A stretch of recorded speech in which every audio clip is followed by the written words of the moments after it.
በአላህ ስም እጅግ በጣም ሩህሩህ በጣም አዛኝ በሆነው የነቢያት ታሪክ፣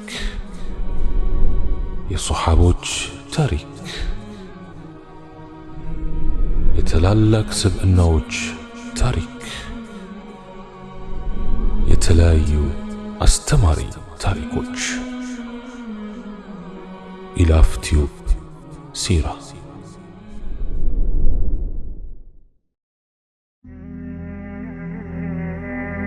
بسم الله. اللهم لك الحمد كما ينبغي لجلال وجهك وعظيم سلطانك، والصلاة والسلام على رسول الله وعلى آله وصحبه ومن والاه. السلام عليكم ورحمة الله وبركاته. علي ابن مؤمن العباسي በአንድ ወቅት የሙስሊሞች አሚር ወይም አስተዳዳሪ ነበር። እጅግ የናጠጠ ሀብታምና ከኹለፋዎች ዝርያ የሆነው ይህ ሰው ኑሮውን ያደረገው በእጅጉ ውድ በሆኑ ጌጣጌጦች ባሸበረቀውና ቅንጦት ከሞላበት ቤተ መንግስት ነው። ከዛ ግቢ ውስጥ ልቡ ያሰበው ውስጡ የተመኘውና የጎመጀው የዱንያ ጥቅምና ስጋዊ ፍላጎት ሁሉ አለለት። እንግዲህ ሁሉ ነገር የተሟላለት ቢሆንም ውስጡ ሰላም አልነበረውም። ግራ ቀኙን በዱንያ ጸጋዎች የተከበበ በድሎት መሃል የሰጠመ ቢሆንም የሆነ ነገር እንደጎደለው ይታወቀዋል። ሙሉ እርካታን ለመታደል አልበቃም። ከዱንያ መስፋት ጋር ውስጣዊና እውነተኛ የሆነ እርጋታና እርካታ ርቆታል። ይኸው ሰው አንድ ቀን ከቤተ መንግስቱ ሰገነት አሻግሮ ሲመለከት እሱ ከሚኖርበት ውጭ የሆነ በሌላ ሰው ዓለም ክፍል የሚኖር አንድ የጉልበት ሰራተኛ ያያል። ይህ ሰራተኛ በየቀኑ ውሎ ከዚያ ነው። ቀኑን ሙሉ ላቡን ጠብ አድርጎ እስኪደክመው ይሰራል። በማለዳ ሥራ ገብቶ ሲሰራ ከቆየ በኋላ ፀሐይ ከምድር ከፍ ስትል ከዚያው ከሚሰራበት ከጤግሮስ ወንዝ ዳርቻ ዱዓ ያደርግና እርጋታ በተሞላበት ሁኔታ ሶላት ይሰግዳል። 2 ረክዓ ወይም የዱሃ ሶላት። ፀሐይ ለመጥለቅ ስታዘቀዝቅ ደግሞ ወደ ቤቱ ይጣደፋል። ጾመኛ ነውና ከፀሐይዋ ቀድሞ ገብቶ እቤቱ ለማፍጠር። ይህን ሰው አንድ ቀን አሚሩ ወደ ቤተ መንግስት አስጠራውና ስለ ኑሮ ሁኔታ ጠየቀው። ሰራተኛውም ሰውዬ ሌላ የገቢ ምንጭ እንደሌለውና በዚሁ ሥራ በሚያገኘው ገቢ ሚስቱን 2 እህቶቹንና ወላጅ እናቱን እንደሚያስተዳድር ነገረው። ልማዱ አድርጎ በየቀኑ ይጾማል፣ በሱና ሶላቶችም ይበረታል። እቤቱ ሲገባ ቤት ባፈራው ነገር ደስ እየተሰኘ ያፈጥራል። አሚሩ ሰውየውን ሲያደምጠው ከቆየ በኋላ በኑሮህ ያልተመቸህ የምትማረርበት የምረዳህ ነገር ካለ ሲል ጠየቀው። ሰራተኛው ሰውዬ ምስጋና ለዓለማት ጌታ ለሆነው ለአላህ ሱብሓነሁ ወተዓላ ይሁን፣ አልሐምዱሊላህ፣ ምንም አልፈልግም፣ ምንም ችግር የለብኝም፣ አላህ ይስጥልኝ ብሎት በዚሁ ተሰነባበቱ። ከቀናት በኋላ አሚሩ ቤተ መንግስቱንና አሚርነቱን ጥሎ ጠፋ። ከዓመት በኋላም ኸስራን በሚባለው አገር በአንድ የእንጨት ውጤቶች መስሪያ ቤት ውስጥ ሞቶ ተገኘ። አሚሩ ደስታን ፍለጋ አገር ለቀቀ። እርካታንም ያገኘው በቤተ መንግስት የቅንጦት ኑሮ ውስጥ ሳይሆን በእጁ ሰርቶ ከሚያገኘው ገቢ ውስጥ ነበር። ደረቅ ዳቦ ከሰላም ጋር እየፈሩ እየተንቀጠቀጡ ከሚበሉት የማር ወለላ በላይ ይጣፍጣል። ፈተናዎች ከሚበዙበት የቤተ መንግስት ቪላ ይልቅ ገመናን ብቻ ለመሸፈን የምታገለግል ጎጆ በቂ ናት። የበረንዳ ላይ ኑሮና የገንዳ ውስጥ ምግብ ከኢማን ጋር ኩፍር ላይ ሆነው ከሚተኙበት የስፖንጅ ፍራሽ ከሚጠጡት ቀዝቃዛ ጭማቂ በላይ ያረካል። ደስታን የምትፈልጉ ሁሉ ሆይ የዱንያ ጥፍጥናዎች ምንም እንኳን ሐላልና ሙሉ ቢሆኑም እየጎደሉ መሄዳቸው አይቀርም። ዘመንና በጊዜ ብዛት እየደበዘዙና እየከሰሙ ይሄዳሉ። ሐራም ሲሆን ደግሞ ምን ሊሆን እንደሚችል መገመት አያቅትም። ሐራም ነገር ደስታና እርካታን አይሰጥም። ባይሆን ራስን ማዋረድ፣ የኑሮ መደፍረስ፣ ጭንቀትና ጥበት ይከተላል።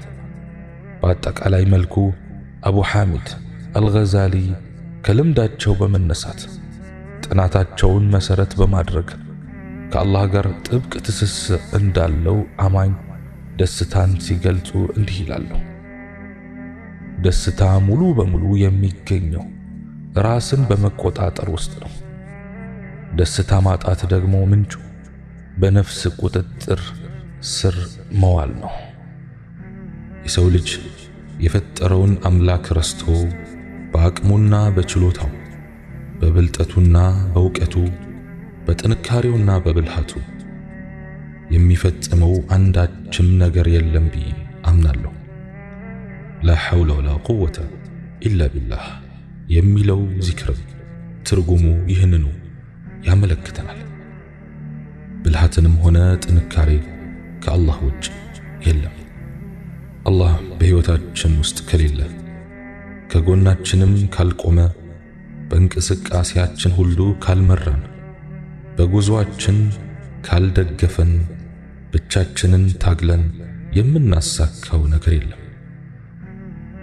ግዝፈት አይጠቅመንም፣ ብልሃት አያዋጣንም፣ ዕውቀት አይፈይደንም። ለዚህም ነው የአላህ መልእክተኛ ዓለይሂ ሰላቱ ወሰላም ሁሉን ነገር ወደ አላህ ሱብሓነሁ ወተዓላ የሚያስጠጉት። አላህ ሆይ አንተ ያገራኸው ካልሆነ በስተቀር ገር ነገር የለም በማለት አላህን የዘነጋን እንደሆነ እሱን ከቤታችን ካስወጣነው፣ ካጠገባችን ካራቅነው፣ ንቀን ያላጠናነው ፈተና ሊከብደን ይችላል። በቀላሉ እንወጣዋለን ብለን ያሰብነው ሥራ ሊወሳሰብብን ይችላል። ችላ ብለን የተውነው ጉዳይ ግራ ሊያጋባን ይችላል። እኛ የሰው ልጆች ከአላህ ውጭ ምንም ነን። አዎ ምንም፣ ወላሂ ምንም። የነፍሴ ጌታ አምላኬ ሆይ አትራቂ። ሁለመናን ለፈጠረህ አምላክ ለአላህ ሱብሓነሁ ወተዓላ ማስረከብ የኢማንህ ከፍ ማለት አንዱ ምልክት ነው። አዎን ከአላህ እርዳታ ውጭ አንድም ነገር ሊሆንና ሊሳካ እንደማይችል ሲገባህ ሁሉ ነገርህን ለፈጠረህ አምላክ እስትንፋስ ለዘራብህ ጌታ ለአላህ ሱብሓነሁ ወተዓላ ትሰጣለህ። የማትችለውንም የምትችለውንም ሁሉ አንድም ሳታስቀር ታስረክባለህ። እንካ ጌታዬ ሁሉ ነገሬ በእጅህ ነውና ትለዋለህ። ገር ነገር ጭምር ሊገራልህ የሚችለው አላህ ሲያገራልህ ብቻ ነውና። ጥሩን ነገር መውደድም ሆነ መስራት፣ መጥፎን ነገር መጥላትም ሆነ መራቅ የምንችለው የአላህ እርዳታ ሲደርስልን ብቻ ነው። ነገሮችን ለመውደድም ሆነ ለመጥላት የሱ እገዛ ያስፈልገናል። አንድ ነገር ጥሩ ስለሆነ ብቻ ለመውደድ አንታደልም። መጥፎ ስለሆነ ብቻ ለመጥላት አንበቃም። አንድን የሚያስጠላን ነገር የምንጥለው አላህ ያን ነገር ያስጠላን እንደሆነ ብቻ ነው። አላህ ካላስጠላን ወንጀሉ ነገር ጽድቅ፣ መጥፎ ነገርም ጥሩ መስሎ ይታየናል። ለዚህም እኮ ነው ወከሪህ ኢለይና አልኩፍረ ወልፍሱቅ ወልዐስያን፣ ክህደትን፣ ጥመትን፣ አመፅን አስጠላን ብለን ዱዓ እንድናደርግ ነቢያችን ዓለይሂ ሰላቱ ወሰላም ያስተማሩ። ሲጥልብህና ውድቀትን ሲሻብህ ጽድቅን አሽሾ ከኃጢአት ያጎራብታል። ከበጎ አውጥቶ ወንጀል ጋር ያዛምድሃል። መልካምን አስጠልቶ ቆሻሻን ያስወድድሃል። መጥፎነቱ እያየህና እያወክ ትወዷለህ። ንብ መሆን ሲገባህ ዝንብ ትሆናለህ። ቆሻሻና ግም ነገር ታነፈንፋለህ። ቆሻሻና ኃጢአትን ከመላመድ አልፈህ የወደድክ ቀን አትሻብን ጌታዬ ሆይ ከማለት ውጪ ምን ትላለህ? አዎ አትሻብን። ቀልብህ ሲደነድን ልቦናህ ሲደፈን የትም ይሁን የት አላህን አትፈራም። በመስጂድ ይሁን በተቀደሰ ምድር ብትሆን ግድ አይኖርህም። ድንበሩን በቀላሉ ትጥሳለህ። ሕጉን ችላ በማለት ትዳፈራለህ። ሰውንም ሆነ ፈጣሪህን አታፍርም። እፍረትህ የጠፋ ቀን ብዙ ነገርህ ጠፋ። ሐያ ያጣህ ቀን ብዙ ነገር አጣ። ሊያጠፋህ ሲሻ ወደ መስጊድ የሚሄዱትን ሴቶች መንገድ ላይ ተቀምጠህ ትለክፋለህ። ውርደትህን ሲያቃርብ ተራዊሕ ሰግዳለሁኝ ብለህ ወጥተህ እኩይ ቦታ ታመሻለህ። በእርግጥም ኃጢአት ምን ያህል እንደሚያደነድን የሚገባህ የአላህን ቤት ካዕባን ለመዘየር ለሐጅ ብለው የሄዱትን ሴቶች የአላህ ባሮችን ጧፍ ላይ የሚጎነትሉትን ስታይ ነው። ትንሽ ኢማን በውስጥህ አቁረህ ከሆነ ያኔ ከምር ትደነግጣለህ። ኧረ ምን ጉድ ነው! ምን ዘመን ላይ ነው የደረስነው ትላለህ። ያኔ ጌታዬ ሆይ አትሻብን ከማለት በስተቀር ምን ትላለህ? ከአላህ ባሮች የሆነች አንዲት ሴት ተጸጽታና በንጹህ ልብ ወደ አላህ ተመልሳ እንባዋን እየዘራች የተቀደሰው መካ ምድር ገባች። የተከበረውን የአላህ ሱብሓነሁ ወተዓላ ቤት ጧፍ በማድረግ ላይ ሳለች አንዱ መናጢ በጎን ጎነተላት አሉ። በዚህን ጊዜ መዓት የወረደ መሰላት። ዘወር በማለትም ለጎንታዩ እንዲህ አለችው፣ ሰውየው እኛ እኮ ከሩቅ አገር እዚህ ድረስ ተጉዘን የመጣ ነው የኃጢአት ጭቅቅታችንን ለመታጠብ ብለን ነው። አንተስ ዛሬ እዚህ ለመታጠብ ዝግጁ ካልሆንክ የት ሄደህ ልትታጠብ ነው? አላህ ከኃጢአቶች ሁሉ የምንታጠብበትን ቀን ያቅርብልን። ኃጢአትን ተላምዶ መደንደንን አይሻብን። አምላኬ ሆይ በሰዎች መካከል አቆምከኝ፣ ወዳንተ እንዳመላክትም እድል ሰጠኸኝ። እኔም ስላንተ ተናገርኩ፣ ስለ ታላቅነትህም መሰከርኩ። ሰዎችም በመልእክትህ ላይ ታማኝ እንደሆንኩ አሰቡኝ፣ አምነውኝም ወደኔ ቀረቡ። እኔ ራሴን የማውቅ በራሴ የኢማን ሁኔታም የማፍር ሆኜ ሳለው ከኔ ብዙ ነገር ጠበቁ። ኢላሂ ከአሳሳቾች አታድርገኝ። በምላስ ወደ አንተ ከሚጠሩት በተግባር ግን ከዲን ከሚያርቁት አታድርገኝ።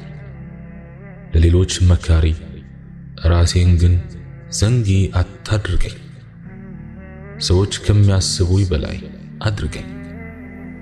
ከዕለት ወደ ዕለትም ብርታትና ጽናቱን ስጠኝ። ጥሩ ሙስሊምና ጎበዝ አማኝ አድርገህ ግደለኝ። ከደጋጎች ጋርም ቀስቅሰኝ። አላህ ስብሓነሁ ወተዓላ እኔም በተናገርኩት እናንተም በሰማችሁት የምንጠቀም ያርገን። ሱብሓነከ አላሁመ ወቢሐምዲክ አሽሀዱ አን ላ ኢላሃ ኢላ አንተ አስተግፊሩከ ወአቱቡ ኢለይክ ወአኺሩ ደዕዋና አን አልሐምዱሊላሂ ረቢል ዓለሚን ወሰላሙ ዓለይኩም ወረሕመቱላሂ ተዓላ ወበረካቱሁ።